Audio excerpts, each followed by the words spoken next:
ਵਾਹਿਗੁਰੂ ਜੀ ਕਾ ਖਾਲਸਾ, ਵਾਹਿਗੁਰੂ ਜੀ ਕੀ ਫਤਿਹ। श्री नानक जगत गुरु अमरदास पद बंद रामदास अर्जन गुरु पर श्री हरगोबिंद हरि राय हर कृष्ण गुर तेग बहादुर चंद दसवें गोविंद सिंह गुरु नमो चरणे अरविंद जिसमें अमृत ज्ञान है मानक भगत वैराग गुरु ग्रंथ साहिब उदध बंधों कार्य राग श्री गुरु शब्द कमाए जिन जीते पंच विकार तिन संतन को बंदना सिर चरण पर धार कहाँ बुद्ध प्राप्त तुझ हमारी बन सकै महिमा जो तिहारी हम ना सकत कर सिफत तुम्हारी आप हो तुम कथा सुधारी हम ना सकत कर सिफत तुम्हारी आप हो तुम कथा सुधारी। सतनाम श्री वाहिगुरु साहिब जियो दोहरा निकस गए जब खान हिम सतगुर खत लिखवाए बुद्धू शाहे समीप तब तूरन दयो पठाए। वाहिगुरू जी का खालसा वाहिगुरू जी की फतेह। गुरु की साजी नवाजी होई साध संगत जी सतगुਰਾਂ ਦੀ ਪਵਿੱਤਰ ਹਜ਼ੂਰੀ ਵਿੱਚ ਸੰਧਿਆ ਦੇ ਦੀਵਾਨ ਸਜੇ ਨੇ। ਆਪ ਜੀ ਨੇ ਸੋਦਰ ਰਹਿਰਾਸ ਸਾਹਿਬ ਜੀ ਦੇ ਪਾਠ ਆਰਤੀ ਆਰਤੀ ਦੇ ਕੀਰਤਨ ਦਾ ਆਨੰਦ ਮਾਣਿਆ। ਆਓ ਆਪਣੀਆਂ ਮਨ ਬਿਰਤੀਆਂ ਨੂੰ ਗਰੀਬ ਨਵਾਜ ਕਲਗੀਆਂ ਵਾਲੇ ਪਿਤਾ ਜੀ ਦੇ ਚਰਨਾਂ ਨਾਲ ਜੋੜੀਏ। ਆਉਣ ਵਾਲੇ ਦਿਨਾਂ 'ਚ ਖਾਲਸੇ ਦਾ ਸਿਰਜਣਾ ਦਿਵਸ ਆ ਰਿਹਾ ਹੈ। ਖਾਲਸਾ ਕਾਲਪੁਰਖ की फौज प्रगट्यो खालसा परमात्म की मौज। ये खालसा प्रगट किया सच्चे पातशाह जी ने अमृत छकाया। वो प्रसंग किवें होया वो भी आप अगे चल के श्रवण करांगे। स्टॉकटन दीयां गुरसिख संगतां नौजवान वीरां वल्लों ये प्रेरणा दी गई। गुरु साहब ही आप ही हिरदे च प्रेरणा देते हैं। जो जिन्ना भी संसार प्राणी मात्र है महाराज अकाल पुरख की प्रेरणा नाल ही तुरना हुंदा है। ज्यों प्रेरे त्यों करना। प्रेरणा ये हुई है कि महाराज साहब जी दे खालसे की सिरजना की भूमिका किवें बची सी ਉਹਦੇ थोड़ी जी विचार की जाए तो मुढ़ला गुर इतिहास भी वर्णन किया जाए। भावें इन्हां 3 हफ्तियां दे विच सारी कथा पूरे विस्तार नाल तां नहीं हो सकती। कल दसम पातशाह के इतिहास की कथा लगातार 1 घंटा रोज होवे 1.5 साल का समय चाहिए। 1.5 साल घट्टो घट लगातार 1 घंटा बिना नगा कथा होवे तां महाराज दसवें पातशाह का इतिहास गुर प्रताप नाल आपां सुन सकते हैं। सारे ग्रंथ की कथा 7 सालों च पूरी होती है सही मायने में। सो ये अपने कोल 3 हफ्ते हैं। ये जो 94 प्रसंग जोड़े हैं वो संगतां नाल सांझे करने की प्रेरणा संगतां ने दी है। महाराज सच्चे पातशाह ने जो भंगाणी का जंग लड़िया सतगुरु जी ने 14 जंगां लड़ियां ने। सब तो पहला जंग भंगाणी का है। इस तो पहला गुरु तेग बहादुर साहब की शहीदी 1675 च हुई सी। तो जदों महाराज ने 1682 के लगभग रणजीत नगारा बजा के शिकार खेलना शुरू किया उसनों वेख के जिहड़े पहाड़ी राजे सन उन्हां दे दिल थर थर कंबण लग पे। वो गुरु घर नाल ईर्खा करन लग पे जैस करन लग पे। ते जदों राजा रतन राय दीयां भेटावां जिहड़ियां राजा रतन राय असम तो लैके आया सी बहुत कीमती बेशकीमती प्रसादी हाथी और काबल के सिखां दे भेटा किया गया बेशकीमती तंबू अते गुरु साहब के दरबार विच चंदन की चौकी 5 दरियाई घोड़े 5 कला शस्त्र। राजा भीम चंद दी अखां पाटियां रह गई। बेईमान हो गया ते अपने पुत्र के विआह का बहाना करके भी मेरे बेटे के विआह से ये चीज़ां चाहिए ने गुरु जी ਵਿਆਹ ਵਾਸਤੇ ਥੋੜੇ ਦਿਨ ਭੇਜ ਦਿਓ, ਬਾਅਦ ਚ ਵਾਪਸ ਕਰ ਦਿਆਂਗੇ। ਦਿਲ 'ਚ ਬੇਈਮਾਨੀ ਸੀ ਵੀ ਵਾਪਸ ਕਰਨੀਆਂ ਨਹੀਂ, ਇੱਕ ਵਾਰੀ ਗੁਰੂ ਤੋਂ ਮੰਗ ਲਵਾਂਗੇ, ਮੁੜ ਕੇ ਆਪਾਂ ਗੁਰੂ ਨੂੰ ਨਾ ਕਰਦੇ ਕਿ ਫਿਰ ਗੁਰੂ ਸਾਡਾ ਕੀ ਵਿਗਾੜ ਦੇਗਾ, ਅਸੀਂ ਰਾਜ਼ੀ। ਤੇ ਨਾਲ ਬੇਨਤੀ ਕੀਤੀ ਵੀ ਮਹਾਰਾਜ ਜੀ ਅਸੀਂ ਨਾ ਤੁਹਾਡੀਆਂ ਚੀਜ਼ਾਂ ਵੀ ਵਾਪਸ ਕਰਾਂਗੇ ਤੇ ਦਰਸ਼ਨ ਭੇਟਾ ਵੀ ਦਿਆਂਗੇ, ਸੁਖਣਾ ਵੀ ਲਾਵਾਂਗੇ। ਤੇ ਗੁਰੂ ਸਾਹਿਬ ਕਹਿੰਦੇ ਜਿਹੜੀ ਭੇਟਾ ਬਾਅਦ ਚ ਦੇਣੀ ਹੈ ਨਾ ਪਹਿਲਾਂ ਹੀ ਦੇ ਲਓ, ਅਸੀਂ ਸੰਗਤ ਦੀ ਚੀਜ਼ ਕਿਸੇ ਨੂੰ ਨਹੀਂ ਦੇ ਸਕਦੇ। ਇਹ ਸਾਨੂੰ ਸਿੱਖਾਂ ਨੇ ਭੇਟਾ ਕੀਤਾ, ਹਾਥੀ, ਇਹ ਤੰਬੂ, ਜਿਹੜੀਆਂ ਸਾਡੀਆਂ ਖਰੀਦੀਆਂ ਹੋਈਆਂ ਚੀਜ਼ਾਂ ਨੇ ਪਰਸਨਲ, ਉਹਦੇ ਚ ਬੇਸ਼ੱਕ ਜਿੰਨੇ ਮਰਜ਼ੀ ਹਾਥੀ ਲੈ ਜਾ, ਘੋੜੇ ਲੈ ਜਾ, ਪਰ ਜਿਹੜਾ ਸੰਗਤ ਦਾ ਦਿੱਤਾ ਹਾਥੀ ਹੈ, ਰਾਜੇ ਰਤਨ ਰਾਏ ਨੇ ਭੇਟਾ ਕੀਤਾ, ਉਹ ਨਹੀਂ ਅਸੀਂ ਦੇਣਾ। ਇੱਥੋਂ ਵਿਗਾੜ ਪੈ ਗਿਆ। ਉਧਰੋਂ ਰਾਜਾ ਫਤਿਹ ਸ਼ਾਹ ਸ੍ਰੀਨਗਰ ਗੜਵਾਲ ਦਾ ਰਾਜਾ, ਕਦੇ ਤੁਸੀਂ ਹੇਮਕੁੰਟ ਸਾਹਿਬ ਗਏ ਹੋਵੋਗੇ, ਉੱਪਰ ਜਾ ਕੇ ਸ੍ਰੀਨਗਰ ਉਧਰ ਵੀ ਆਉਂਦਾ, ਇੱਕ ਸ੍ਰੀਨਗਰ ਜੰਮੂ ਕਸ਼ਮੀਰ 'ਚ ਆਉਂਦਾ, ਇੱਕ ਸ੍ਰੀਨਗਰ ਹੇਮਕੁੰਟ ਸਾਹਿਬ ਦੇ ਰਸਤੇ 'ਚ ਆਉਂਦਾ। ਉੱਥੇ ਰਾਜਾ ਟੀਰੀ ਗੜਵਾਲ ਰਿਆਸਤ ਦਾ ਨਾਂ ਹੈ, ਪਹਾੜੀ ਰਿਆਸਤ ਹੈ, ਉੱਥੋਂ ਦਾ ਰਾਜਾ ਫਤਿਹ ਸ਼ਾਹ ਹੋਇਆ। ਉਸ ਤੋਂ ਉਰੇ ਇੱਕ ਹੋਰ ਰਿਆਸਤ ਹੈ ਪਹਾੜ ਦੀ, ਉਹਦਾ ਨਾਮ ਹੈ ਨਾਨ ਸਿਰਮੌਰ ਰਿਆਸਤ, ਉਹਦਾ ਰਾਜਾ ਸੀ ਮੇਦਨੀ ਪ੍ਰਕਾਸ਼। ਇਹਨਾਂ ਦੋਵਾਂ ਰਾਜਿਆਂ ਦੀ ਆਪਸ ਵਿੱਚ ਦੁਸ਼ਮਣੀ ਸੀ, ਖਟਪਟ ਰਹਿੰਦੀ ਸੀ। ਫਤਿਹ ਸ਼ਾਹ ਜਿਹੜਾ ਸੀ ਉਹ ਬਾਬਾ ਰਾਮ ਰਾਏ ਜੀ ਦਾ ਸੇਵਕ ਸੀ, ਉਹਨਾਂ ਦਾ ਸਹਾਰਾ ਲੈਂਦਾ ਸੀ। ਮੇਦਨੀ ਪ੍ਰਕਾਸ਼ ਨੂੰ ਖਤਰਾ ਸੀ ਵੀ ਕਿਤੇ ਬਾਬਾ ਰਾਮ ਰਾਏ ਜੀ ਦੂਜੇ ਪੱਖ 'ਚ ਖੜੇ ਨੇ, ਉਹਦੀ ਮਦਦ ਕਰਦੇ ਨੇ ਮੇਰੇ ਦੁਸ਼ਮਣ ਦੀ, ਮੇਰੀ ਮਦਦ ਕਰਨ ਵਾਸਤੇ ਵੀ ਕੋਈ ਮਹਾਂਪੁਰਸ਼ ਚਾਹੀਦਾ। ਜੇ ਕਿਤੇ ਮੇਰੇ ਤੇ ਕੋਈ ਕਰਾਮਾਤ ਦਾ, ਕੋਈ ਰੂਹਾਨੀ ਸ਼ਕਤੀ ਦਾ ਵਾਰ ਬਾਬਾ ਰਾਮ ਰਾਏ ਜੀ ਕਰ ਦੇਣਗੇ, ਮੈਨੂੰ ਬਚਾਏਗਾ ਕੌਣ? ਰਾਜੇ ਮੇਦਨੀ ਪ੍ਰਕਾਸ਼ ਨੇ ਸ੍ਰੀ ਗੁਰੂ ਗੋਬਿੰਦ ਸਿੰਘ ਦਾ ਸਹਾਰਾ ਲਿਆ, ਬੇਨਤੀ ਕੀਤੀ ਮਹਾਰਾਜ ਮੇਰੇ ਇਲਾਕੇ 'ਚ ਆ ਕੇ ਚਰਨ ਪਾਓ। ਹਜੂਰ ਨੇ ਆਪਣੀ ਕਲਮ ਨਾਲ ਬਚਿੱਤਰ ਨਾਟਕ 'ਚ ਕਥਾ ਲਿਖੀ ਹੈ, ਦੇਸ਼ ਚਾਰ ਹਮ ਤੇ ਪੁਨ ਭਈ, ਸ਼ਹਿਰ ਪਾਵੰਡਾ ਕੀ ਸੁਧ ਲਈ, ਕਿ ਸਾਡਾ ਦੇਸ਼ ਚਾਰ ਲਫ਼ਜ਼ਾਂ ਦਾ, ਇੱਕ ਦੇਸ਼ ਛੱਡ ਕੇ ਦੂਜੇ ਦੇਸ਼ ਚਲੇ ਜਾਓ। ਅਸੀਂ ਕਹਿਲੂਰ ਰਿਆਸਤ ਛੱਡ ਦਿੱਤੀ ਤੇ ਸਾਰਮੋਰ ਨਾਨ ਦੀ ਰਿਆਸਤ ਵਿੱਚ ਜਾਣੇ ਨਹੀਂ ਲਾਏ। ਰਾਜੇ ਮੇਦਨੀ ਪ੍ਰਕਾਸ਼ ਨੇ ਜਮਨਾ ਦੇ ਕੰਢੇ ਤੇ ਬਹੁਤ ਜਗ੍ਹਾ ਦਿਖਾਈ, ਜਿਹੜੀ ਤੁਹਾਨੂੰ ਪਸੰਦ ਆਵੇ ਉੱਥੇ ਡੇਰਾ ਲਾ ਲਓ। ਗੁਰੂ ਜੀ ਨੂੰ ਉਹ ਜਗ੍ਹਾ ਪਸੰਦ ਆਈ ਜਿੱਥੇ ਅੱਜ ਕੱਲ੍ਹ ਗੁਰਦੁਆਰਾ ਸ੍ਰੀ ਪੌਂਟਾ ਸਾਹਿਬ, ਪਾਮ ਟਿਕਾ, ਜਿੱਥੇ ਸੱਚੇ ਪਾਤਸ਼ਾਹ ਦੇ ਚਰਨ ਟਿਕੇ, ਘੋੜੇ ਦੇ ਚਰਨ ਟਿਕੇ, ਉਸ ਜਗ੍ਹਾ ਦਾ ਨਾਮ ਹੈ ਪਾਉਂਟਾ। ਪੌਂਟਾ ਸਾਹਿਬ ਦੀ ਧਰਤੀ ਤੇ ਸੱਚੇ ਪਾਤਸ਼ਾਹ ਮਹਾਰਾਜ ਗਰੀਬ ਨਵਾਜ ਦਾ ਕਿਲਾ 12 ਦਿਨਾਂ ਦੀ ਤਿਆਰ ਕਰਤਾ ਸੰਗਤਾਂ ਨੇ। 12 ਦਿਨਾਂ 'ਚ ਮਕਾਨ ਨਹੀਂ ਬਣਦਾ, 12 ਦਿਨਾਂ 'ਚ ਤੇ ਰਸੋਈ ਨਹੀਂ ਬਣਦੀ, 12 ਦਿਨਾਂ ਵਿੱਚ ਤਾਂ ਆਪਾਂ ਘਰ ਦੀ ਸਫਾਈ ਨਹੀਂ ਕਰ ਸਕਦੇ ਨਵੇਂ ਮਕਾਨ ਦੀ। ਗੁਰੂ ਸਾਹਿਬ ਦੀ ਕਲਾ ਸੀ, 12 ਦਿਨਾਂ 'ਚ ਕਿਲਾ ਬਣਾਤਾ, ਪੱਥਰ ਜੜ ਕੇ ਸੁੰਦਰ ਅਸਥਾਨ ਸੱਚੇ ਪਾਤਸ਼ਾਹ ਦੇ ਰਹਿਣ ਵਾਸਤੇ ਪੌਂਟੇ ਸਾਹਿਬ ਬਣ ਗਿਆ। ਤੇ ਗੁਰੂ ਸਾਹਿਬ ਪੌਂਟਾ ਸਾਹਿਬ ਰਹਿਣ ਲੱਗੇ, 4 ਸਾਲ ਉੱਥੇ ਰਹੇ। ਬਹੁਤ ਸਾਰੀ ਬਾਣੀ, ਕ੍ਰਿਸ਼ਨਾ ਅਵਤਾਰ, ਜਾਪ ਸਾਹਿਬ, ਚੰਡੀ ਦੀ ਵਾਰ, ਬਹੁਤ ਸਾਰੀ ਬਾਣੀ ਉੱਥੇ ਉਚਾਰਨ ਕੀਤੀ ਪੌਂਟੇ ਸਾਹਿਬ। 52 ਕਵੀ ਉੱਥੇ ਰੱਖੇ ਹੋਏ ਸਨ। ਉਸ ਕਵੀ ਦਰਬਾਰ ਦੇ ਉੱਤੇ ਬੈਠੇ ਸੱਚੇ ਪਾਤਸ਼ਾਹ ਜੀ ਬਾਣੀ ਰਚਿਆ ਕਰਦੇ ਸਨ ਤੇ ਭਾਈ ਮਨੀ ਸਿੰਘ ਜੀ ਲਿਖਿਆ ਕਰਦੇ ਸਨ। ਜਮਨਾ ਰੌਲਾ ਪਾਉਂਦੀ ਸੀ, ਕਵੀਆਂ ਨੇ ਸ਼ਿਕਾਇਤ ਕੀਤੀ ਮਹਾਰਾਜ ਇੱਥੇ ਆਪਾਂ ਦਰਬਾਰ ਦਾ ਲਾਉਂਦੇ ਹਾਂ, ਪਰ ਜਮਨਾ ਦੀ ਸ਼ਾਨ ਕੰਨਾਂ 'ਚ ਕੁਝ ਪੈਣ ਨਹੀਂ ਦਿੰਦੀ। ਸੱਚੇ ਪਾਤਸ਼ਾਹ ਬਚਨ ਕੀਤਾ, ਜਮਨਾ ਇੱਥੇ ਰੌਲਾ ਨਾ ਪਾਇਆ ਕਰ। 300 ਸਾਲ ਹੋ ਗਏ ਨੇ ਸਾਧ ਸੰਗਤ ਜੀ, 1 ਕਿਲੋਮੀਟਰ ਪਿੱਛੇ ਚਲੇ ਜਾਓ, ਜਮਨਾ ਤੁਹਾਨੂੰ ਕੁਝ ਸੁਣ ਨਹੀਂ ਦਿੰਦੀ। 1 ਕਿਲੋਮੀਟਰ ਪੌਂਟੇ ਸਾਹਿਬ ਅੱਗੇ ਚਲੇ ਜਾਓ, ਤੁਹਾਨੂੰ ਜਮਨਾ ਕੁਝ ਸੁਣ ਨਹੀਂ ਦਿੰਦੀ। ਪਰ ਜਿੱਥੇ ਪੌਂਟਾ ਸਾਹਿਬ ਦੀ ਧਰਤੀ ਹੈ, ਜਿੰਨਾ ਮਰਜ਼ੀ ਬਰੀਕ ਤੋਂ ਬਰੀਕ ਆਵਾਜ਼ ਵਿੱਚ ਬੋਲੋ ਤੇ ਸਾਫ਼ ਸੁਣਾਈ ਦਿੰਦਾ, ਜਮਨਾ ਰੌਲਾ ਨਹੀਂ ਪਾਉਂਦੀ। ਸੱਚੇ ਪਾਤਸ਼ਾਹ ਉੱਥੇ ਟਿਕੇ ਹੋਏ ਨੇ। ਇੱਧਰੋਂ ਰਾਜਾ ਭੀਮ ਚੰਦ, ਕਹਿਲੂਰ ਦਾ ਰਾਜਾ, ਆਪਣੇ ਪੁੱਤਰ ਅਜਮੇਰ ਚੰਦ ਨੂੰ ਫਤਿਹ ਸ਼ਾਹ ਦੀ ਲੜਕੀ, ਉਸੇ ਰਾਜੇ ਦੀ ਲੜਕੀ ਨਾਲ ਵਿਆਹਣ ਵਾਸਤੇ ਲਿਜਾ ਰਹੇ। ਦਿਲ 'ਚ ਬੇਈਮਾਨੀ ਆਈ ਵੀ ਗੁਰੂ ਗੋਬਿੰਦ ਸਿੰਘ ਦਾ ਡੇਰਾ ਰਸਤੇ 'ਚ ਪੈਂਦਾ, ਨਾਲੇ ਬਰਾਤ ਲੈ ਚਲੀਏ, ਨਾਲੇ ਫੌਜਾਂ ਲੈ ਚਲੀਏ, ਗੁਰੂ ਦਾ ਡੇਰਾ ਲੁੱਟ ਲਵਾਂਗੇ।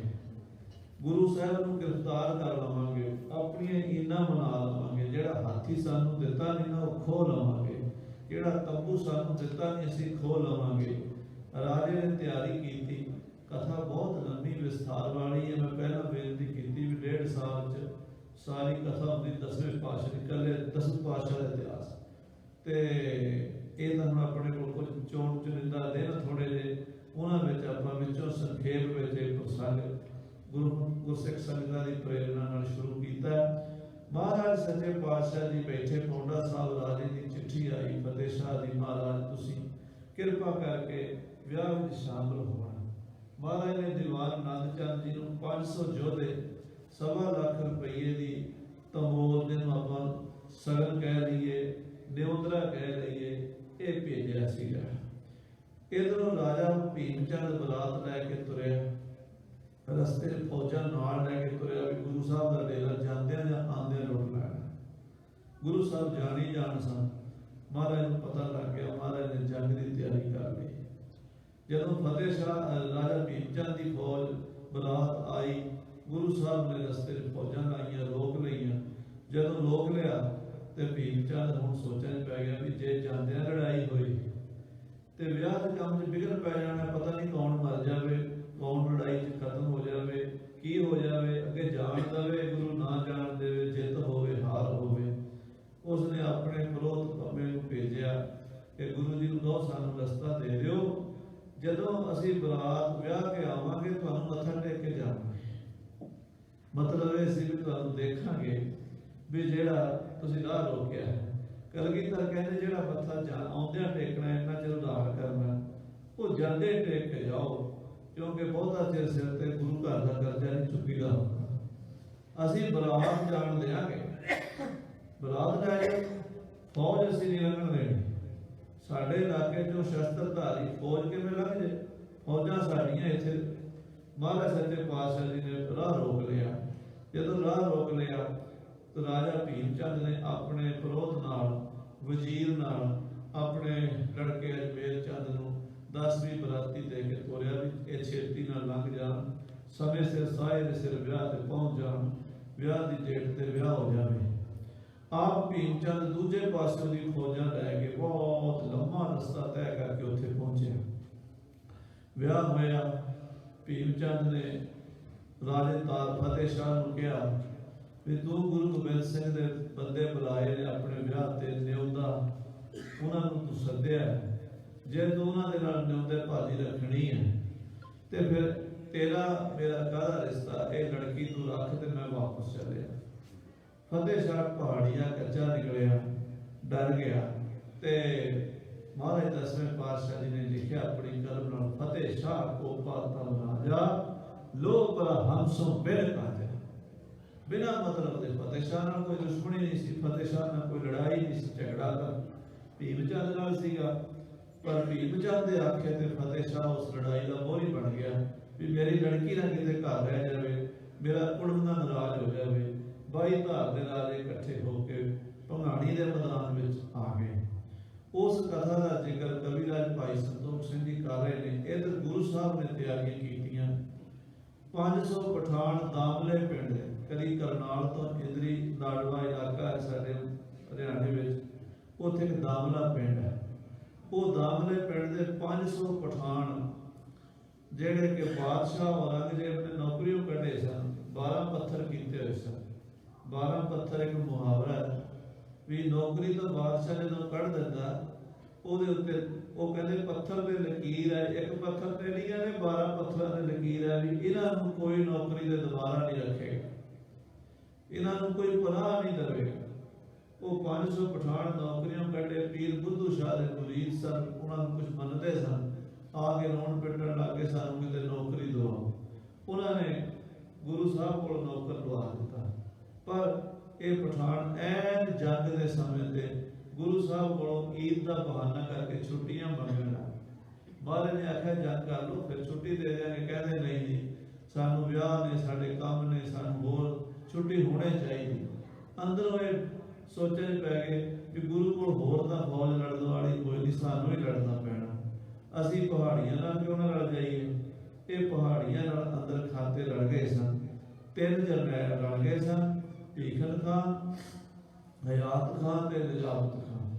ਕਾਲੇ ਖਾਨ ਜਿਹੜਾ ਸੀ ਉਹ ਨਿਮਕ ਹਲਾਲ ਰਿਹਾ, ਉਹ ਨਹੀਂ ਲੜਿਆ।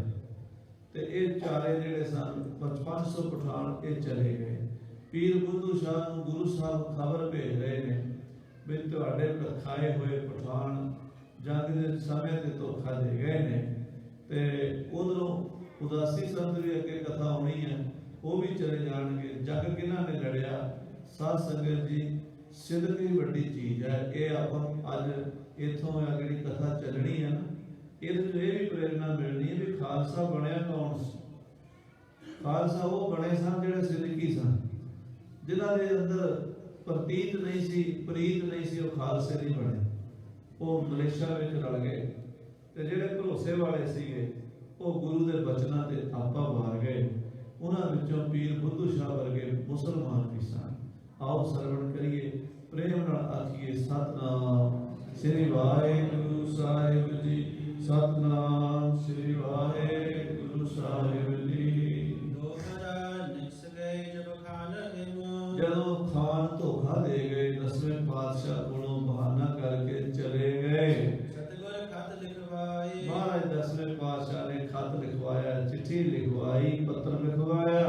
ਬੁੱਧੂ ਸ਼ਾਹ ਸਮੀਪ ਤਬ। ਪੀਰ ਬੁੱਧੂ ਸ਼ਾਹ ਜੀ ਸਢੌਰੇ ਵਾਲਿਆਂ ਦੇ ਕੋਲ ਦੂਰ ਬਿਠਾਏ। ਇਹ ਪੱਤਰਕਾ ਭੇਜੀ ਹੈ।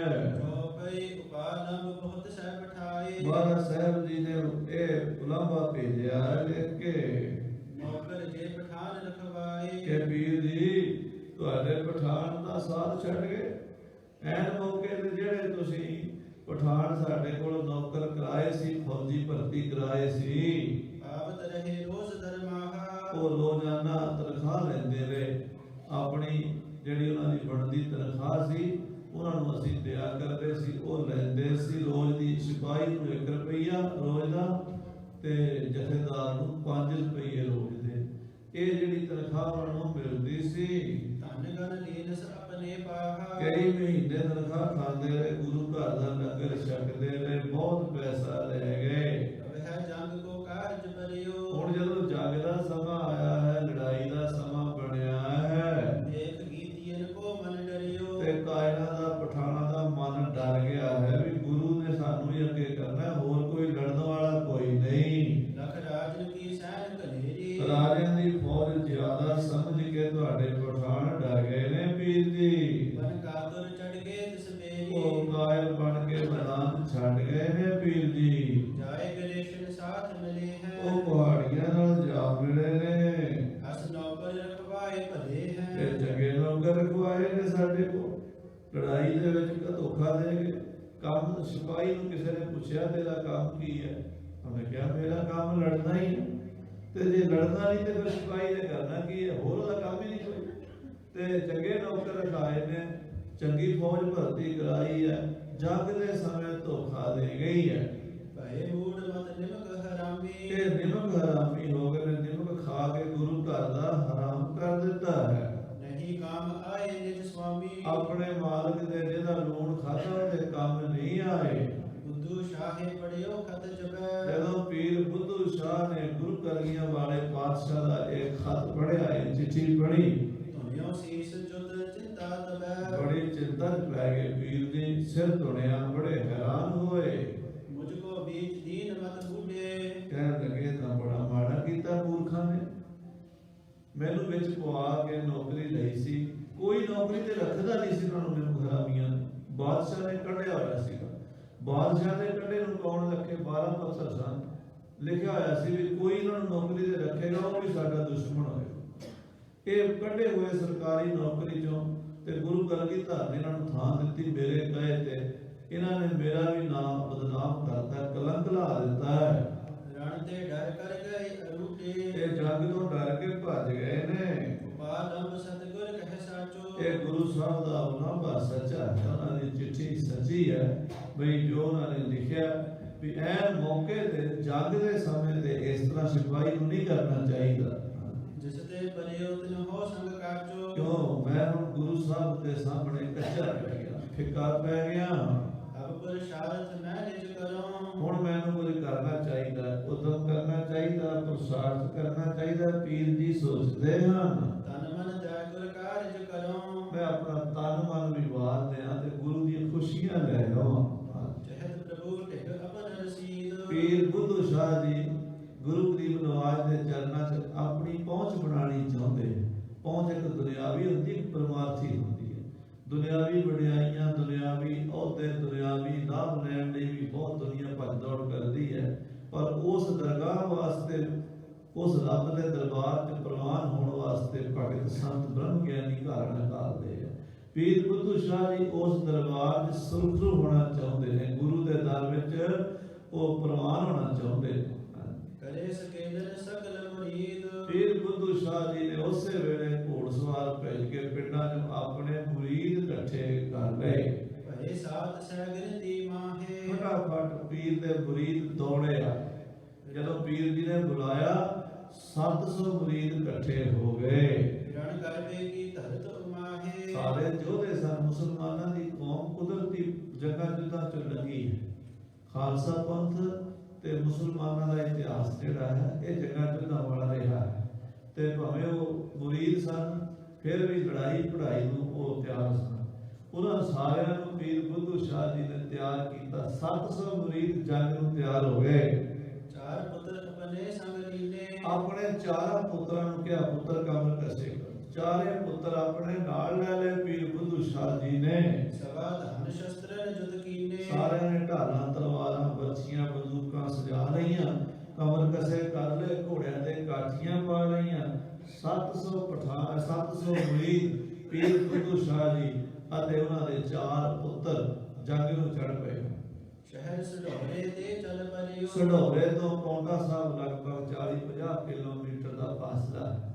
ਯਾਨੀ ਜੇ ਲਗਾਤਾਰ ਘੋੜੇ ਚੱਲਣ ਤਾਂ 4-5 ਘੰਟਿਆਂ 'ਚ ਪਹੁੰਚ ਸਕਦੇ ਆ। ਤੇ ਇੰਨਾ ਕੁ ਫਾਸਲਾ ਹੀ ਹੈ, 4-5 ਘੰਟੇ, 10-6 ਘੰਟੇ ਇਹ ਘੋੜਿਆਂ ਦਾ ਸਫ਼ਰ ਹੈ। ਸੋ ਉਹਦੇ ਤੇ ਪੀਰ ਬੁੱਧੂ ਸ਼ਾਹ ਜੀ ਉੱਥੋਂ ਚਾਲਾ ਪਾ ਦਿੱਤਾ ਵੀ ਫਟਾਫਟ ਪੌਂਟੇ ਪਹੁੰਚੀਏ। ਪ੍ਰੇਮ ਗੁਰੂ ਦਰਸ਼ਨ ਕੋ ਧਰਿਓ। ਗੁਰੂ ਕਲਗੀਧਰ ਦੇ ਦਰਸ਼ਨਾਂ ਦਾ ਪ੍ਰੇਮ ਮਨ ਵਿੱਚ ਲੈ ਕੇ ਚੱਲੇ ਪਾਏ ਨੇ। ਪਰਿਓ ਪੰਥ ਮਹਿ ਘਾਲਿਓ ਡੇਰਾ। ਔਰ ਸਾਧ ਸੰਗਤ ਜੀ ਪੈ ਗਏ ਰਸਤੇ ਵਿੱਚ, ਰੁਕੇ ਨਹੀਂ ਕਿਤੇ। ਦੇਖ ਉਤਸ਼ਾਹ ਮਰੀਦਨ ਹੇਰਾ। ਆਪਣੇ ਮੁਰੀਦਾਂ ਦਾ ਉਤਸ਼ਾਹ ਵਧਾ ਦਿੱਤਾ ਵੀ ਮੁਰੀਦੋ, ਅੱਲਾ ਦੇ ਦਰਬਾਰ ਵਿੱਚ ਤੁਹਾਨੂੰ ਥਾਂ ਮਿਲਣੀ ਹੈ। ਉਸ ਖੁਦਾ ਦੀਆਂ ਨਿਆਮਤਾਂ ਬਖਸ਼ਣ ਦੇ ਬੂਹੇ ਖੁੱਲੇ ਨੇ, ਬਹਿਸ਼ਤਾਂ ਦੇ ਬੂਹੇ ਖੁੱਲੇ ਨੇ। ਜਿਹੜਾ ਅੱਜ ਗੁਰੂ ਸਾਹਿਬ ਕਲਗੀਧਰ ਜੀ ਦੀ ਸੇਵਾ ਵਿੱਚ ਆਪਣੀ ਜਾਨ ਵਾਰ ਦਿਓਗੇ, ਅੱਲਾਹ ਤਾਲਾ ਦੀ ਖੁਸ਼ੀ ਪ੍ਰਾਪਤ ਹੋਵੇਗੀ। ਇਹਦਾ ਉਤਸ਼ਾਹ ਦਿੱਤਾ ਯੋਧਿਆਂ ਨੂੰ ਸ਼ਹੀਦੀਆਂ ਪਾਉਣ ਦਾ। ਇਤ ਪਠਾਨ ਤਿਨਹੁ ਸਰਦਾਰ। ਇਧਰੋਂ ਪਠਾਨਾਂ ਦੇ ਜਿਹੜੇ ਨਿਮਕ ਹਰਾਮੀ ਹੋ ਕੇ ਦੌੜ ਗਏ ਸੀ, ਉਹਨਾਂ ਦੇ 3 ਸਰਦਾਰ ਹਯਾਤ ਖਾਨ, ਕਾਲੇ ਖਾਨ ਤੇ ਭੀਖਨ ਖਾਨ ਚੜ ਕਰ ਗਏ ਮਿਲੰਦ ਗੁਹਾਰ। ਆ ਨਿਜਾਬਤ ਖਾਨ, ਭੀਖਨ ਖਾਨ ਤੇ ਹਯਾਤ ਖਾਨ ਇੱਕ ਪਾਸੇ, ਕਾਲੇ ਖਾਨ ਇੱਕ ਪਾਸੇ। ਕਾਲੇ ਖਾਨ ਨਾਲ ਨਹੀਂ ਰਹੇ, ਇਹ ਵੱਖਰਾ ਹੋ ਗਿਆ। ਤੇ 3 ਜਿਹੜੇ ਸਨ, ਭੀਖਨ ਖਾਨ, ਹਯਾਤ ਖਾਨ ਤੇ ਨਿਜਾਬਤ ਖਾਨ, ਇਹ ਰਾਜਿਆਂ ਦੇ ਕੋਲ ਚਲੇ ਗਏ। ਕਾਲੇ ਖਾਨ ਨਿਜ ਥਲ ਟਿਕ ਰਹਿਓ। ਕਾਲੇ ਖਾਨ ਨਹੀਂ ਗਿਆ, ਉਹ ਆਪਣੀ ਥਾਂ ਤੇ ਟਿਕਿਆ ਰਿਹਾ। ਉਹ ਕਹਿੰਦਾ ਵੀ ਜਿਹੜਾ ਲੂਣ ਖਾਈਏ ਨਾ, ਉਹਦੇ ਨਾਲ ਧੋਖਾ ਨਹੀਂ ਕਰੀਦਾ ਹੁੰਦਾ। ਗੁਰੂ ਸਾਹਿਬ ਤੋਂ ਅਸੀਂ ਤਨਖਾਹਾਂ ਲੈਂਦੇ ਰਹੇ ਹਾਂ, 6 ਮਹੀਨੇ ਸਾਲ ਹੋ ਗਏ ਇੱਥੇ ਰਹਿੰਦੇ ਹਾਂ, ਆਰਾਮ ਨਾਲ ਰਹਿ ਰਹੇ ਹਾਂ। ਗੁਰੂ ਸਾਹਿਬ ਨੇ ਸਾਨੂੰ ਰਾਹ ਦਿੱਤੀ ਹੈ, ਅਸੀਂ ਗੁਰੂ ਦਾ ਸਾਥ ਨਹੀਂ ਛੱਡਣਾ। ਹਰ ਕੌਮ ਵਿੱਚ ਸਾਧ ਸੰਗਤ ਦੀ ਸਾਰੇ ਚੰਗੇ ਨਹੀਂ ਹੁੰਦੇ ਤੇ ਸਾਰੇ ਮਾੜੇ ਨਹੀਂ ਹੁੰਦੇ। ਹਿੰਦੂ, ਮੁਸਲਮਾਨ, ਸਿੱਖ, ਈਸਾਈ, ਜੈਨੀ, ਬੋਧੀ, ਕੋਈ ਵੀ ਧਰਮ ਹੈ, ਕੋਈ ਵੀ ਮਜ਼ਹਬ ਹੈ, ਕੋਈ ਵੀ ਨਸਲ ਹੈ, ਕੋਈ ਵੀ ਕੌਮ ਹੈ, ਕੋਈ ਵੀ ਦੇਸ਼ ਹੈ, ਚੰਗੇ ਮਾੜੇ ਵੀ ਹੁੰਦੇ, ਸਾਰੇ ਹੁੰਦੇ। ਕਾਲੇ ਖਾਨ ਇੱਕ ਨੇਕ ਇਨਸਾਨ ਸੀਗਾ। ਭੀਖਨ ਖਾਨ, ਹਯਾਤ ਖਾਨ, ਨਜਾਬਤ ਖਾਨ ਸਵਾਰਥੀ ਬੰਦੇ ਸਨ, ਉਹ ਬਦਲ ਗਏ, ਪਰ ਕਾਲੇ ਖਾਨ ਨਹੀਂ ਬਦਲਿਆ। ਨਿਮਕ ਹਲਾਲ ਬਣੋ ਜਿਤ ਚਾਹਿਓ। ਕਹਿਣ ਲੱਗਾ ਮੈਂ ਗੁਰੂ ਦਾ ਨਿਮਕ ਹਲਾਲ ਹੀ ਬਣਨਾ, ਨਿਮਕ ਹਰਾਮੀ ਨਹੀਂ ਬਣਨਾ। ਜਿਹਦਾ ਲੂਣ ਖਾਦਾ ਉਹਦੇ ਨਾਲ ਧੋਖਾ ਨਹੀਂ ਕਰਨਾ। ਰੱਬ ਟਿਕ ਸੁਧ ਪਹੁੰਚੀ ਤਿਸ ਕਾਲ। ਸਤਿਗੁਰੂ ਕਲਗੀਧਰ ਜੀ ਕੋਲ ਖਬਰ ਪਹੁੰਚੀ ਹੈ। ਗਏ ਖਾਨ ਧਰ ਤਰਾਸ ਬੇਸਾਲ। ਕਿ 3 ਸਰਦਾਰ ਪਠਾਨ, ਹਯਾਤ ਖਾਨ, ਨਜਾਬਤ ਖਾਨ, ਭੀਖਨ ਖਾਨ ਭੱਜ ਗਏ ਨੇ। 3 ਸਰਦਾਰ ਵਿਮੁਖ ਹੋਏ ਭਾਗੇ। 3 ਸਰਦਾਰ ਭੱਜ ਗਏ ਨੇ, ਚੌਥਾ ਅਜੇ ਹਾਜ਼ਰ ਹੈ। ਇੱਕ ਬੈਠੇ ਉਹਨੇ ਧੀਰਜ ਤਿਆਗੇ। ਇੱਕ ਹੌਸਲੇ ਨਾਲ ਬੈਠਾ ਕਾਲੇ ਖਾਨ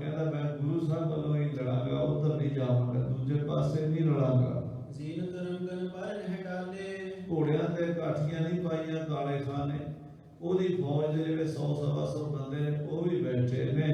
ਚੜਨ ਹੇਤ ਨਹਿ ਸ਼ਸਤਰ ਸੰਭਾਲੇ, ਕਾਲੇ ਖਾਨ ਨੇ ਆਪਣੇ ਸ਼ਸਤਰ ਵੀ ਨਹੀਂ ਸੰਭਾਲੇ, ਬੈਠਾ ਹੋਇਆ ਹੈ। ਸੁਨ ਕਲਗੀ ਧਰਦਾਸ ਪਠਾਇਓ, ਸ੍ਰੀ ਗੁਰੂ ਗੋਬਿੰਦ ਸਿੰਘ ਕਲਗੀਧਰ ਪਾਤਸ਼ਾਹ ਜੀ ਨੇ ਸੇਵਾਦਾਰ ਭੇਜਿਆ, ਬੁਝੋ ਤੂੰ ਕਿਉਂ ਨਹੀਂ ਪਾਲਿਆਇਓ।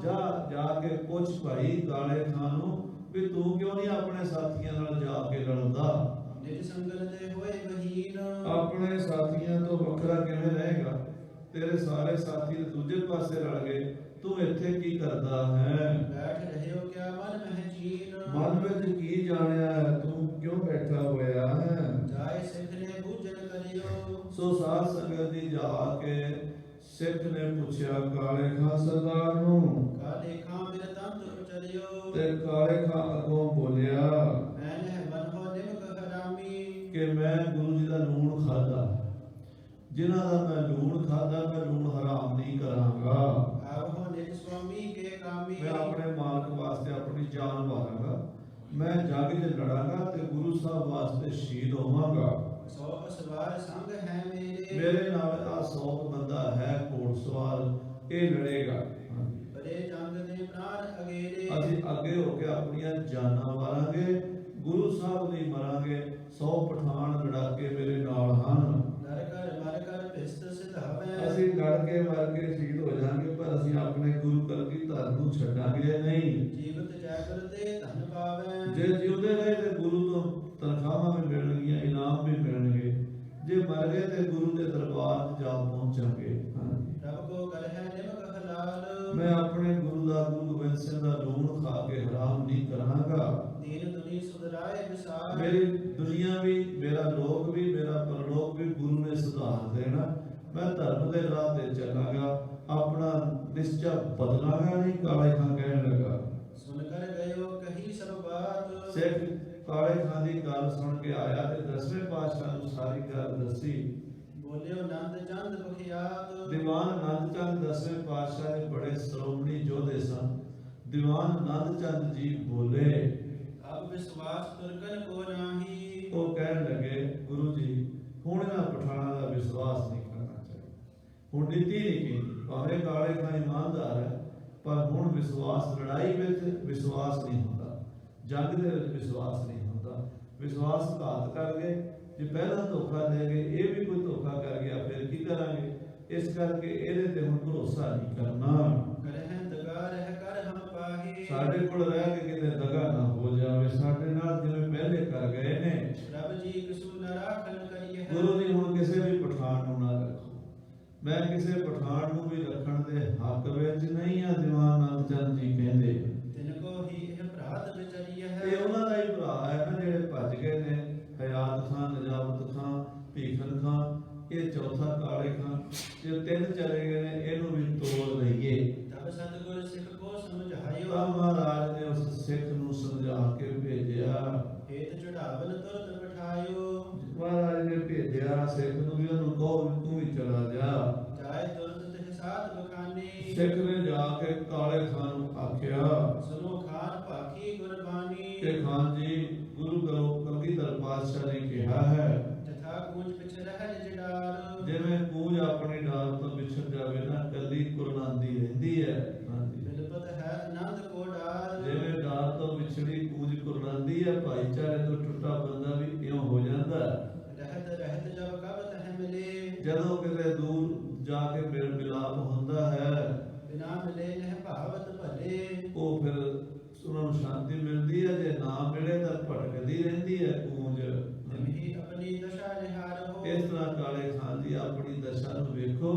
ਆਪਣੇ ਭਾਈਚਾਰੇ ਨੂੰ, ਆਪਣੀ ਬਰਾਦਰੀ ਨੂੰ, ਪਠਾਣਾ ਨੂੰ ਤੁਸੀਂ ਛੱਡੋ ਨਾ। ਦੂਰਨ ਮਿਲਵੇ ਹੇਤ ਸਿਧਾਰੋ, ਜਾਓ ਆਪਣੇ ਸਾਥੀਆਂ ਨਾਲ ਹੀ ਰਲ ਜਾਓ। ਜਿਵੇਂ ਜੇ ਵੀ ਨੇ, ਚੰਗੇ ਨੇ ਮਾੜੇ ਨੇ, ਤੁਹਾਡੇ ਭਰਾ ਨੇ। ਹਾਂਜੀ, ਨਿਕਟ ਨ ਤੁਮ ਕੋ ਰੱਖ ਹੈ ਅਬੈ, ਹੁਣ ਅਸੀਂ ਤੁਹਾਨੂੰ ਰੱਖ ਨਹੀਂ ਸਕਦੇ ਆਪਣੇ ਕੋਲ। ਹੁਣ ਤੁਹਾਡੇ ਤੇ ਅਸੀਂ ਭਰੋਸਾ ਕਰਨਾ ਨਹੀਂ ਚਾਹੁੰਦੇ, ਬਰੇ ਕੰਮ ਤੇ ਕੀ ਦੀ ਸਬੈ, ਕਿਉਂਕਿ ਤੁਹਾਡੇ ਸਾਥੀ ਕਾਇਰ ਬਣ ਗਏ, ਬੁਝਦਲ ਕੰਮ ਦੇ ਸਮੇਂ, ਜੰਗ ਦੇ ਸਮੇਂ ਕੀਦੀ ਬਣ ਗਏ। ਆਨ ਲਾਭ ਨਿਜ ਸੰਗਲ ਸੰਗ, ਆਨ ਲਾਭ, ਨਫਾ ਨੁਕਸਾਨ, ਵਾਧਾ ਘਾਟਾ ਆਪਣੇ ਸਾਥੀਆਂ ਨਾਲ ਹੀ ਨਿਬੇੜ ਹੁੰਦਾ ਹੈ, ਦੂਜਿਆਂ ਦੇ ਨਾਲ ਥੋੜਾ ਹੁੰਦਾ। ਜੋ ਵੀ ਹੈ ਨਫਾ ਨੁਕਸਾਨ ਆਪਣਿਆਂ ਵਿੱਚ ਹੀ ਕੱਟਣਾ ਪੈਂਦਾ। ਜਾਹੂ ਕਾਹੂ ਆਪਣੋ ਹੀ ਤੇ ਆਵਾ। ਅਖੀਰ ਮੁੜ ਕੇ ਟੁੱਟੀਆਂ ਬਾਹਾਂ ਗੱਲ ਨੂੰ ਹੀ ਆਉਣੀਆਂ ਤੇ ਤੁਸੀਂ ਆਪਣੇ ਭਰਾਵਾਂ ਨਾਲ ਹੀ ਲੜੋ। ਹਾਂਜੀ, क्यों अब बैठे जाहो निशंग, ਕਿਉਂ ਬੈਠੇ ਹੋ ਕਾਲੇ ਖਾਨ ਜੀ? ਤੁਸੀਂ ਵੀ ਜਾਓ, ਬੇਸ਼ੱਕ ਤੁਸੀਂ ਨਿਮਕ ਹਲਾਲ ਹੋ, ਤੁਹਾਡੇ ਤੇ ਨਿਮਕ ਹਰਾਮੀ ਦਾ ਧੱਬਾ ਨਹੀਂ ਲਾਵਾਂਗੇ ਅਸੀਂ, ਕੋਈ ਵੀ ਨਹੀਂ ਲਾਏਗਾ, ਇਤਿਹਾਸ ਵੀ ਨਹੀਂ ਲਾਏਗਾ। ਤੁਸੀਂ ਆਪਣੇ ਵੱਲੋਂ ਸੱਚੇ ਹੋ, ਪਰ ਕੁਝ ਮਰਿਆਦਾ ਸਮਾਜ ਦੀਆਂ ਇਹੋ ਜਿਹੀਆਂ ਹੁੰਦੀਆਂ ਨੇ, ਉਹਦੇ 'ਚ ਬਚ ਕੇ ਰਹਿਣਾ ਪੈਂਦਾ।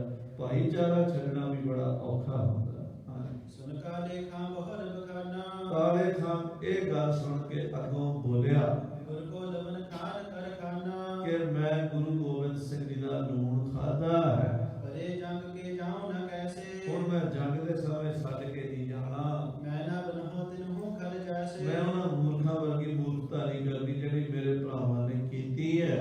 देहे न देहे गुरु धन आगे, ਮੈਨੂੰ ਗੁਰੂ ਜੀ ਬਾਅਦ ਤਨਖਾਹ ਦੇਣ ਭਾਵੇਂ ਨਾ ਦੇਣ, ਅੱਜ ਤੋਂ ਬਾਅਦ ਮੈਂ ਤਨਖਾਹ ਮੰਗਾਂਗਾ ਨਹੀਂ। ਮੈਨੂੰ ਤਨਖਾਹ ਦੇ ਦੇਣਗੇ ਮੈਂ ਲੈ ਲਵਾਂਗਾ, ਨਹੀਂ ਦੇਣਗੇ ਮੈਂ ਮੰਗਾਂਗਾ ਨਹੀਂ। ਹਾਂਜੀ, आयो प्रथम सिमर नह भागे, ਪਰ ਜਿਹੜੀ ਮੈਂ ਤਨਖਾਹ ਪਹਿਲਾਂ ਲਈ ਹੈ ਉਹਦਾ ਮੈਂ ਅੱਜ ਕਰਜ਼ਾ ਚੁਕਾਉਣਾ। ਅੱਜ ਮੈਂ ਲੜਾਈ ਦੇ ਵਿੱਚ ਗੁਰੂ ਵੱਲੋਂ ਲੜਨਾ। हिम कह रहे हो सतर तह होवे, ਇਸ ਤਰ੍ਹਾਂ ਕਹਿ ਕੇ ਕਾਲੇ ਖਾਂ ਬੈਠਾ ਰਿਹਾ। ਗੁਰੂ ਸਾਹਿਬ ਬਾਰ-ਬਾਰ ਕਹਿ ਰਹੇ ਚਲਾ ਜਾ, ਉਹ ਜਾਂਦਾ ਨਹੀਂ। ਹਾਂਜੀ, सुनी वार्ता सतगुर सोवे, ਜਦੋਂ 10ਵੇਂ ਪਾਤਸ਼ਾਹ ਨੇ ਗੱਲ ਸੁਣੀ, होए प्रसन्न तिह निकट हकारा, ਖੁਸ਼ ਪ੍ਰਸੰਨ ਹੋਏ ਪਾਤਸ਼ਾਹ। ਇਮਾਨਦਾਰ ਬੰਦੇ ਤੇ ਗੁਰੂ ਖੁਸ਼ ਹੁੰਦਾ। ਮਹਾਰਾਜ ਨੇ ਖੁਸ਼ ਹੋ ਕੇ ਕਾਲੇ ਖਾਨ ਆਪਣੇ ਕੋਲ ਸੱਦਿਆ साध साध कह बहु सत्कारा, ਤੇ ਪਿੱਠ ਤੇ ਹੱਥ ਦੇ ਕੇ ਥਾਪੀ ਦੇ ਕੇ ਕਹਿੰਦੇ ਸ਼ਾਬਾਸ਼ ਕਾਲੇ ਖਾਨ ਸ਼ਾਬਾਸ਼। ਮਰਦ ਬੰਦੇ ਏਦਾਂ ਹੀ ਹੁੰਦੇ, ਦਲੇਰ ਸੂਰਮੇ ਮਰਦ ਏਦਾਂ ਦੇ ਹੁੰਦੇ ਆ ਜਿਨ੍ਹਾਂ ਦਾ ਤੂੰ ਹੈ।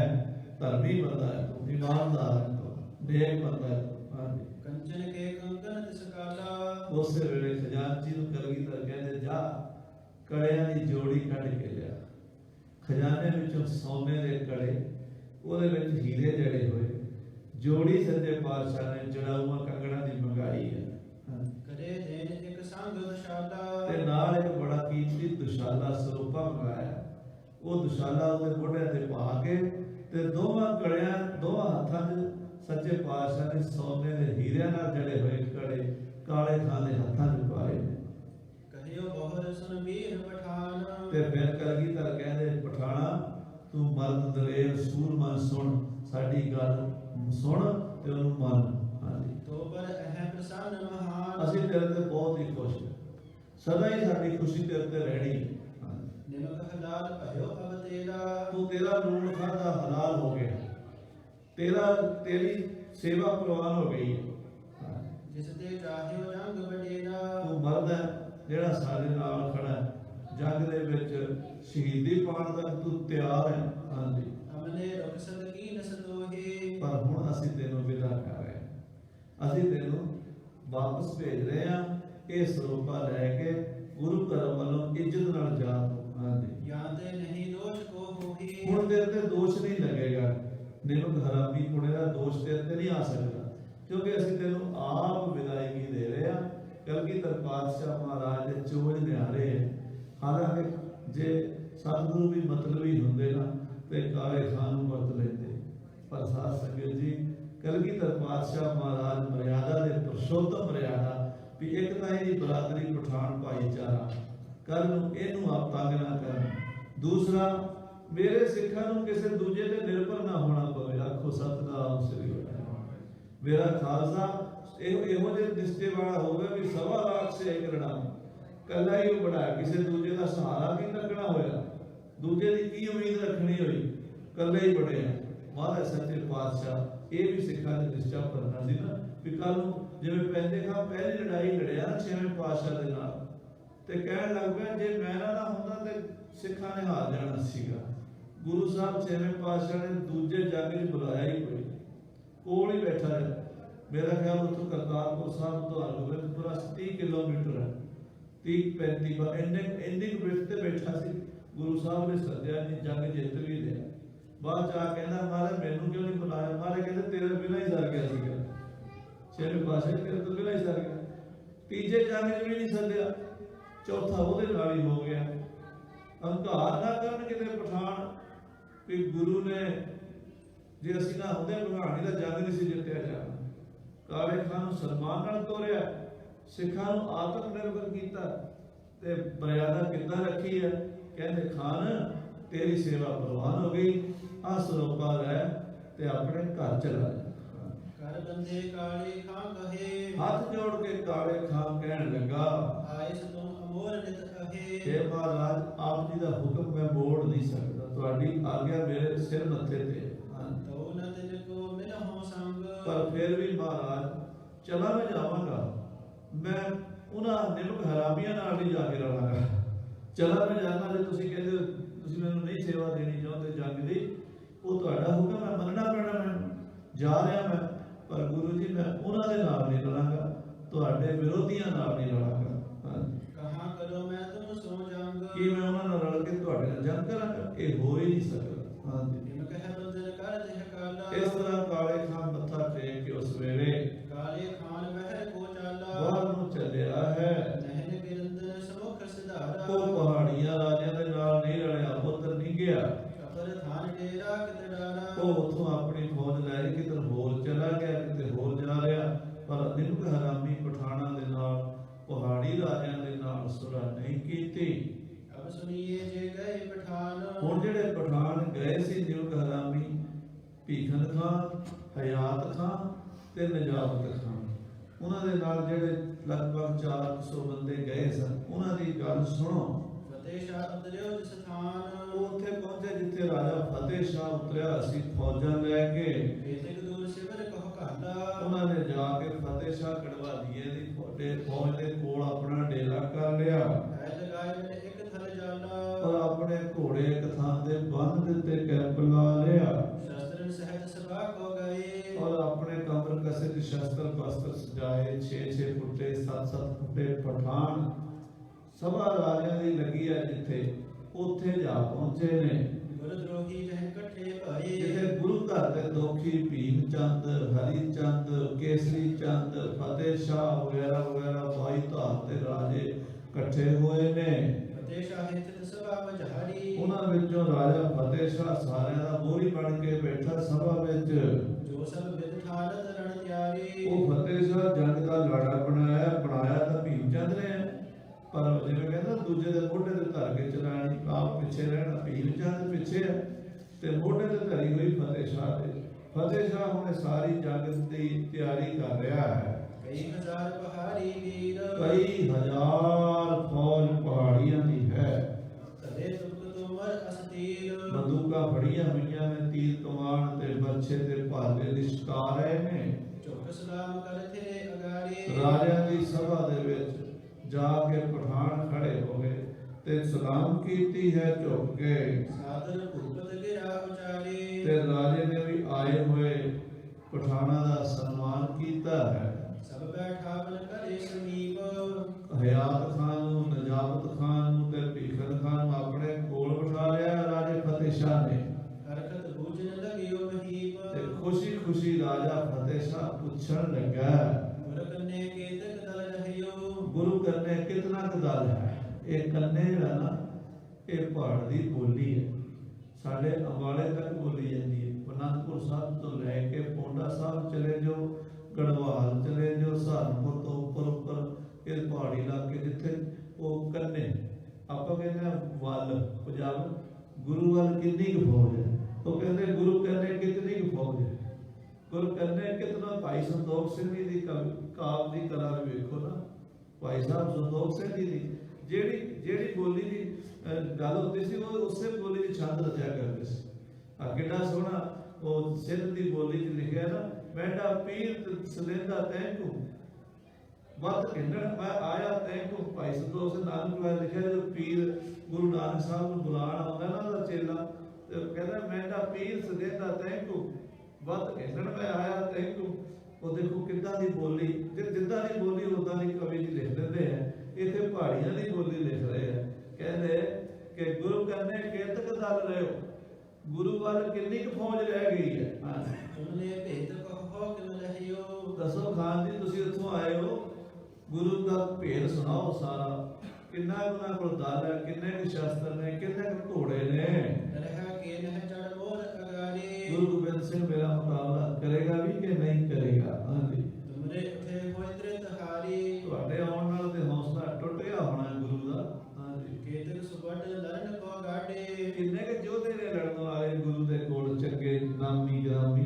हाँ जी, ਰਣ ਕੇ ਪਰੇ ਲਹਿ ਤਹਿ ਠਾਡੇ ਹਾਂ, ਜਿਹੜੇ ਮੈਦਾਨੇ ਜੰਗ 'ਚ ਪੈਰ ਅੜਾ ਕੇ ਖਲੋ ਸਕਦੇ ਹੋਣ, ਜਿਹੜੇ ਕੋਈ ਮਰਦ ਦਲੇਰ ਹੋਣ, ਜੰਗਜੂ ਹੋਣ, ਕਿੰਨੇ ਕਹਾਨ। ਗੁਰ ਕੋ ਭੀ ਉਤਸ਼ਾਹ ਹੋ ਨਿਹਾਰਾ ਤੇ ਤੁਸੀਂ ਗੁਰੂ ਗੋਬਿੰਦ ਸਿੰਘ ਦੇ ਕੋਲੋਂ ਆਏ ਹੋ। ਗੁਰੂ ਗੋਬਿੰਦ ਸਿੰਘ ਦੇ ਚਿਹਰੇ ਤੇ ਕਿੰਨਾ ਕੁ ਜਲਾਲ ਸੀ, ਕਿੰਨਾ ਕੁ ਉਤਸ਼ਾਹ ਸੀ। ਜੰਗ ਦੇ ਵਾਸਤੇ ਉਹਨਾਂ ਦੇ ਦਿਮਾਗ ਵਿੱਚ ਕੋਈ ਚਿੰਤਾ, ਕੋਈ ਫਿਕਰ ਹੈ ਸੀ ਕਿ ਨਹੀਂ ਸੀ? ਹਾਂਜੀ, ਜਬ ਉਠ ਆਵਨ ਭਇਓ ਤੁਮਾਰਾ ਜਦੋਂ ਤੁਸੀਂ ਉੱਠ ਕੇ ਆਏ ਹੋ, ਗੁਰੂ ਗੋਬਿੰਦ ਸਿੰਘ ਦਾ ਇਰਾਦਾ ਕਿਹੋ ਜਿਹਾ ਸੀ? ਹਾਂਜੀ, ਭੀਖਨ ਖਾਨ ਤਨਕ ਮੁਸਕਾਵਤ ਇਹ ਸੁਣ ਕੇ ਫਤਿਹ ਸ਼ਾਹ ਦੀ ਗੱਲ ਭੀਖਮ ਖਾਨ ਥੋੜਾ ਜਿਹਾ ਮੁਸਕਰਾਇਆ। ਹਾਂਜੀ, ਗੁਰ ਘਰ ਕੋ ਸਭ ਭੇਦ ਬਤਾਵਤ ਬੜੀ ਚੌੜ ਦੇ ਨਾਲ ਗੁਰੂ ਘਰ ਦਾ ਭੇਦ ਦੱਸਣ ਲੱਗਾ ਨਿਮਘਰਾਮੀ ਭੀਖਨ ਖਾਨ। ਗੁਰ ਘਰ ਅਪਰ ਸੈਨ ਹੈ ਕਹਾਂ ਰਾਜਾ ਜੀ, ਗੁਰੂ ਘਰ ਕਿੱਥੇ ਫੌਜ? ਉੱਥੇ ਕਿਹੜੀ ਫੌਜ ਹੈ? ਹਾਂਜੀ, ਭਿਖ ਖਾਨ ਢਿਗ ਦਰ ਬੇਚਹਾ ਸਾਨੂੰ ਵੇਖ ਕੇ ਗੁਰੂ ਨੇ ਐਲਾਨ ਕਰਤਾ ਸੀ ਲੜਾਈ ਵੀ ਖਾਨ ਮੇਰੇ ਕੋਲ ਹਨ। ਸਾਡੇ ਬਲਬੂਤੇ ਤੇ ਗੁਰੂ ਨੇ ਦਾਅਵਾ ਕਰਤਾ ਸੀ ਤੁਹਾਡੇ ਨਾਲ ਝਗੜਾ ਕਰਨ ਦਾ, ਲੜਾਈ ਕਰਨ ਦਾ। ਸੋ ਹਮ ਸਭ ਹੀ ਉੱਠ ਚਲ ਆਏ ਅਸੀਂ ਤਾਂ ਰਾਜਾ ਜੀ ਤੁਹਾਡੇ ਕੋਲ ਆ ਗਏ ਹਾਂ। ਹੁਣ ਪਿੱਛੇ ਕਿਹੜਾ ਲੜਨ ਵਾਲਾ? ਕੋਈ ਨਹੀਂ ਰਹਿ ਗਿਆ ਲੜਨ ਵਾਲਾ। ਹਾਂਜੀ, ਹਿਤ ਰਾਖਨ ਕੇ ਬਹੁਤ ਅਲਾਏ ਗੁਰੂ ਨੇ ਬੜੀਆਂ ਮਿੰਨਤਾਂ ਕੀਤੀਆਂ ਸਾਡੀ, ਆਪਣੇ ਕੋਲ ਰੱਖਣ ਲਈ ਸਾਨੂੰ ਬੜੇ ਲਾਲਚ ਦਿੱਤੇ। ਕਹਿੰਦਾ ਸੀ ਜਿੰਨੀ ਮਰਜ਼ੀ ਤਨਖਾਹ ਲੈ ਲਓ, ਦੁੱਗਣੀ ਲੈ ਲਓ, ਪਰ ਸਾਡੇ ਕੋਲ ਰਹੋ। ਅਧਿਕ ਪੰਜ ਗੁਣ ਧਨ ਦੇ ਰਹੇ 5 ਗੁਣਾ ਪੈਸੇ ਦੇਣ ਨੂੰ ਤਿਆਰ ਸੀ ਗੁਰੂ। ਅਸੀਂ ਨਾ ਕਰ ਦਿੱਤੀ। ਅਸੀਂ ਆਖਿਆ ਅਸੀਂ ਤੇ ਰਾਜਿਆਂ ਨਾਲ ਹੀ ਰਲਾਂਗੇ। ਬਹੁਤ ਸਬਰ ਭਰ ਔਰਕ ਕਹੇ ਫਿਰ ਗੁਰੂ ਨੇ ਵੀ ਕਿਹਾ ਸੀ ਜੇ 5 ਗੁਣਾ ਨਹੀਂ ਤੇ ਢਾਲਾ ਭਰ ਕੇ ਲੈ ਲਓ। ਦੇਖੋ ਗੱਪਾਂ ਮਾਰ ਰਿਹਾ ਭੀਖਨ ਖਾਨ, ਉੱਧਰ ਜਾ ਕੇ ਝੂਠ ਬੋਲ ਰਿਹਾ। ਕਹਿੰਦਾ ਗੁਰੂ ਸਾਨੂੰ 5 ਗੁਣਾ ਤਨਖਾਹ ਦਿੰਦਾ ਸੀ। ਫਿਰ ਇਹ ਵੀ ਕਹਿੰਦਾ ਸੀ ਵੀ ਢਾਲ ਭਰ ਕੇ ਮੋਹਰਾਂ ਦੀ ਇੱਕ ਸਿਪਾਹੀ ਨੂੰ ਦੇ ਦਿਆਂਗਾ, ਰੁਕ ਜਾਓ, ਪਰ ਰੁਕੇ ਨਹੀਂ ਅਸੀਂ। ਤੁਮ ਤੇ ਤਰਸਤ ਵਿਸ਼ਾਲ ਬਖਾਨੀ ਇਹਦਾ ਰਾਜਾ ਜੀ ਗੁਰੂ ਦਰਦਾ ਮਾਰਾ ਤੁਹਾਡੇ ਤੋਂ ਸਾਨੂੰ ਇੰਨੀਆਂ ਤਨਖਾਹਾਂ ਦੇਣ ਨੂੰ ਤਿਆਰ ਸੀ। ਤਉ ਹਮ ਹੋਨੇ ਏਕ ਨਾ ਮਾਨੀ ਅਸੀਂ ਨਹੀਂ ਮੰਨੀ, ਗੁਰੂ ਦੀ ਇੱਕ ਨਹੀਂ ਮੰਨੀ। ਬੜੀਆਂ ਉਹਨਾਂ ਨੇ ਕਿਹਾ, ਸਾਨੂੰ ਲਾਲਚ ਦਿੱਤੇ ਬੜੇ ਵੀ ਤੁਸੀਂ ਸਾਡੇ ਕੋਲ ਰਹੋ, ਅਸੀਂ ਤੁਹਾਨੂੰ ਮਾਲਾ ਮਾਲ ਕਰ ਦਿਆਂਗੇ, ਪੈਸਾ ਜਿੰਨਾ ਮਰਜ਼ੀ ਲੈ ਲਿਆ ਜੇ, ਪਰ ਅਸੀਂ ਰਾਜਾ ਜੀ ਉਹਨਾਂ ਦੀ ਮੰਨੀ ਨਹੀਂ ਗੱਲ ਕੋਈ। ਬਾਕੀ ਦਲ ਖੁਦਾਏ ਕੋ ਨਾਉ ਬਾਕੀ ਦਲ ਖੁਦਾਏ ਕੋ ਨਾਉ ਬਾਕੀ ਦਾ ਜਿਹੜਾ ਗੱਲ ਹੈ ਨਾ ਰੱਬ ਦਾ ਨਾਂ ਹੀ ਹੈ, ਕੋਈ ਨਹੀਂ ਹੈ। ਉੱਥੇ ਕਿਹੜੇ ਉਹਦੇ ਕੜਾਹ ਪ੍ਰਸ਼ਾਦ ਛਕਦੇ ਨੇ, ਸਵੇਰੇ ਸਵੇਰੇ ਉੱਠ ਕੇ ਆਸਾ ਦੀ ਵਾਰ ਪੜ੍ਹਦੇ ਨੇ, ਤੇ ਫਿਰ ਰਾਤ ਨੂੰ ਕੀਰਤਨ ਸੋਲਾ ਕੱਟ ਸੌ ਜਾਂਦੇ ਨੇ। ਉਹਦੇ ਬਾਣੀ ਪੜ੍ਹਦੇ, ਨਾਮ ਜਪਣ ਵਾਲੇ ਨੇ। ਉਹਨਾਂ ਵਿਚਾਰਿਆਂ ਕੋਲ ਕਿੱਥੇ ਜੰਗ ਕਰਨਾ ਕਿੱਥੇ ਆਉਂਦਾ ਵਾ?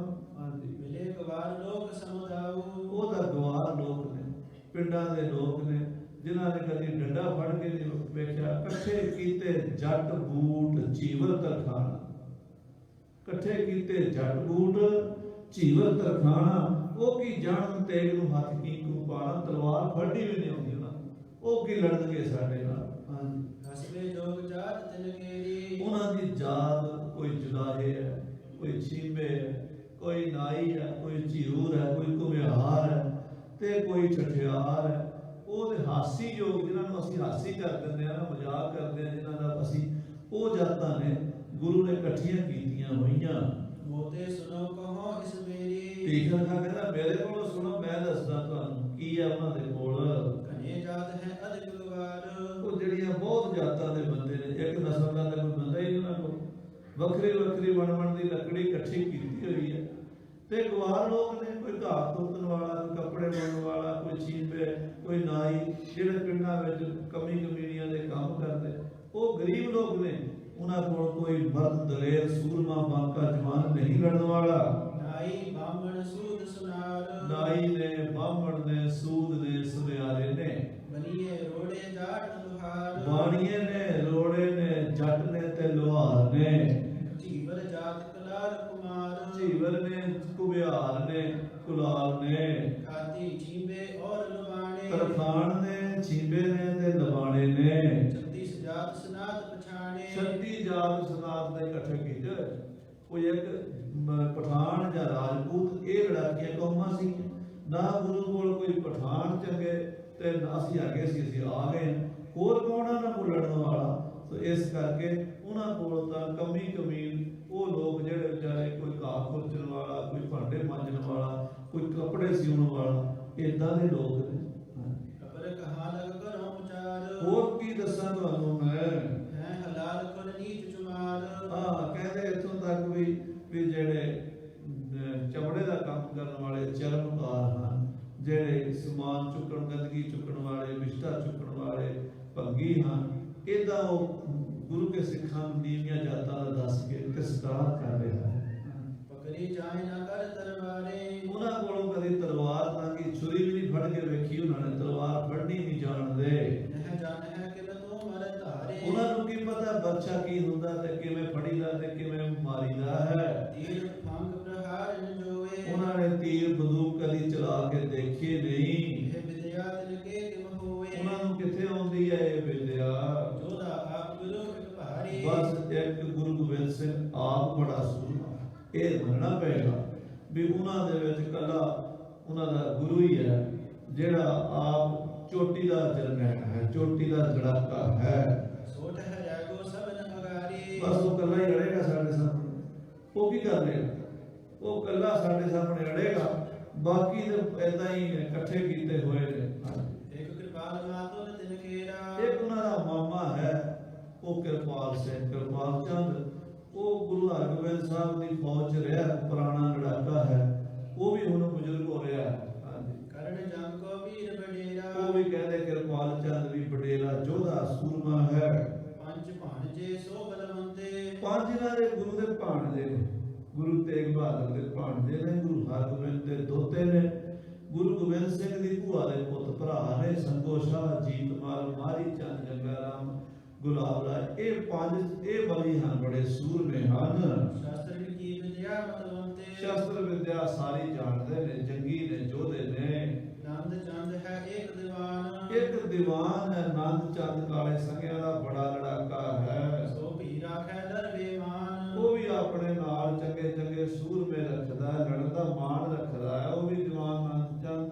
ਦਇਆ ਰਾਮ ਪ੍ਰੋਹਤ ਦਿਜ ਸੋਈ, ਔਰ ਇੱਕ ਦਇਆ ਰਾਮ ਬਾਹਮਣ ਹੈ, ਗੁਰੂ ਗੋਬਿੰਦ ਸਿੰਘ ਸਾਹਿਬ ਦਾ ਯੋਧਾ। ਇਹ ਸਾਧ ਸੰਗਤ ਜੀ ਮਹਾਰਾਜ 6ਵੇਂ ਪਾਤਸ਼ਾਹ ਦੇ ਹੋਏ ਨਾ, ਭਾਈ ਜਾਤੀ ਮਲਕ ਜੀ ਸੂਰਮੇ, ਭਾਈ ਸੰਘਾ ਪ੍ਰੋਧ ਜੀ ਬ੍ਰਾਹਮਣ ਹੋਏ, ਜਾਤੀ ਮਲਕ ਬੜਾ ਯੋਧਾ ਹੋਇਆ। ਉਹਦੇ ਪੁੱਤਰ ਸਨ ਭਾਈ ਦਇਆ ਰਾਮ ਪੰਡਿਤ ਜੀ, ਇਹ ਵੀ ਬੜੇ ਸੂਰਮੇ ਹਨ। ਅਪਰ ਨ ਬੀਰ ਬਿਲੋ ਕਿਉ ਕੋਈ, ਭੀਖਣ ਖਾਂ ਦੱਸ ਰਿਹਾ ਕਿ ਗੁਰੂ ਗੋਬਿੰਦ ਸਿੰਘ, ਇੱਕ ਦੀਵਾਨ ਆਨੰਦ ਚੰਦ ਤੇ ਇੱਕ ਪੰਜ ਉਹਦੀ ਭੂਆ ਦੇ ਗੁਰੂ ਦੇ ਭੂਆ ਦੇ ਪੁੱਤ ਹਨ। ਹੋਰ ਕੋਈ ਸੂਰਮਾ ਇਹਨਾਂ 5-7-10 ਬੰਦਿਆਂ ਬਿਨਾਂ ਸਾਨੂੰ ਦਿਸਦਾ ਨਹੀਂ ਹੈ। ਘਨੇ ਫਕੀਰ ਨਾਰਨ ਕੋ ਆਵਹਿ, ਕਹਿੰਦੇ ਬਾਕੀ ਦੇ ਫਕੀਰ ਉਦਾਸੀ ਸਾਧ ਨੇ, ਉਹ ਸਵੇਰੇ ਸ਼ਾਮ ਜਪਜੀ ਸਾਹਿਬ ਰਹਿ ਰਾਸ ਪੜਨ ਵਾਲੇ, ਵਾਹਿਗੁਰੂ ਵਾਹਿਗੁਰੂ ਕਰਨ ਵਾਲੇ, ਮਾਲਾ ਫੇਰਨ ਵਾਲੇ, ਉਹਨਾਂ ਨੂੰ ਜੰਗ ਨਹੀਂ ਕਰਨਾ ਆਉਂਦਾ। ਬੈਠੇ ਨਿਤ ਕਰਾਹੀ ਕੋ ਖਾਵਹਿ, ਉਹ ਤੇ ਬੈਠੇ ਪ੍ਰਾਤ ਕੜਾ ਪ੍ਰਸ਼ਾਦ ਦੀ ਖਾ ਕੇ ਤੇ ਬਸ ਵਾਹਿਗੁਰੂ ਵਾਹਿਗੁਰੂ ਜਪਣ ਜੋਗੇ ਨੇ। ਸਨਾ ਸੰਗੀਤ ਹੋ ਜਾਨ, ਇਹ ਇੰਨੀ ਕੁ ਫੌਜ ਆ, ਬਸ ਤੁਸੀਂ ਸਮਝ ਲਓ ਰਾਜਾ ਜੀ ਕੀ ਕਰ ਲੈਣਗੇ। ਜੋ ਮੈਂ ਤੁਮ ਸੋ ਕੀਨ ਬਖਾਨ, ਜੋ ਮੈਂ ਤੁਹਾਨੂੰ ਦੱਸਿਆ ਹੈ, ਤੁਮਹਰ ਤੁਮਰੋ ਦਰ ਕਿਤ ਰਹੋ, ਤੁਹਾਡਾ ਦਲ ਤੇ ਤੁਸੀਂ, ਤੁਹਾਡੀ ਕੀ ਸ਼ਾਨ ਹੈ, ਤੁਹਾਡੀ ਕੌਣ ਬਰਾਬਰੀ ਕਰ ਸਕਦਾ ਹੈ। ਹਮ ਹੀ ਘਨੇ ਕਦਰ ਕੋ ਲਹੋ, ਤੁਹਾਨੂੰ ਲੋੜ ਹੀ ਨਹੀਂ, ਅਸੀਂ ਪਠਾਨਾਂ ਨੇ ਜਾ ਕੇ ਗੁਰੂ ਨੂੰ ਮਾਰ ਲੈਣਾ ਹੈ। ਫਤਿਹ ਖੁਦਾਈ ਸੁਗਮ ਤੁਝ ਗਈ, ਤੁਹਾਨੂੰ ਤੇ ਸੌਖੀ ਖੁਦਾ ਨੇ ਫਤਿਹ ਦੇ ਦਿੱਤੀ ਹੈ, ਜੋ ਅਸੀਂ ਤੁਹਾਡੇ ਨਾਲ ਰਲ ਗਏ ਹਾਂ। ਭੀਮ ਚੰਦ ਨੇ ਪ੍ਰਾਪਤ ਭਈ, ਭੀਮ ਚੰਦ ਜੀ ਨੂੰ ਤੇ ਤੁਹਾਨੂੰ ਕੁਝ ਕਰਨਾ ਨਹੀਂ ਪੈਣਾ। ਸੋ ਇਸ ਤਰ੍ਹਾਂ ਇਹਨਾਂ ਨੇ ਆਪਣੀਆਂ ਕਾਰਾਂ ਡੋਰਾਂ ਮਾਰੀਆਂ ਤੇ ਉਧਰੋਂ ਵੀ ਤਨਖਾਹਾਂ ਦਾ ਲਾਲਚ ਸੀਗਾ, ਪਰ ਇਹ ਨਹੀਂ ਸੀ ਪਤਾ ਵੀ ਇਹ ਜ਼ਿੰਦਗੀ ਦੇ ਅਖੀਰਲੇ ਸਵਾਸ ਨੇ। ਇੱਕ ਦੋ ਦਿਨ ਦੇ ਪ੍ਰਾਹੁਣੇ ਸੀ, ਭੀਖਨ ਖਾਂ ਵੀ ਮਰੇਗਾ, ਨਿਜਾਮਤ ਖਾਂ ਵੀ ਮਰੇਗਾ, ਹਯਾਤ ਖਾਂ ਵੀ ਮਰੇਗਾ ਇਸ ਜੰਗ ਵਿੱਚ।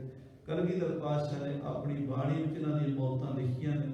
ਕਵਿਰਾਜ ਭਾਈ ਸੰਤੋਖ ਸਿੰਘ ਜੀ ਦੀ ਵਿਆਖਿਆ ਨੂੰ ਤੇ ਬੜਾ ਵਿਸਥਾਰ ਨਾਲ ਪ੍ਰਸੰਗ ਲਿਖਣਗੇ, ਆਪਾਂ ਸਰਵਣ ਕਰਾਂਗੇ। ਸਮੇਂ ਦੇ ਲਿਹਾਜ਼ ਨਾਲ ਸਮਾਪਤੀ ਹੈ ਜੀ। ਹੇ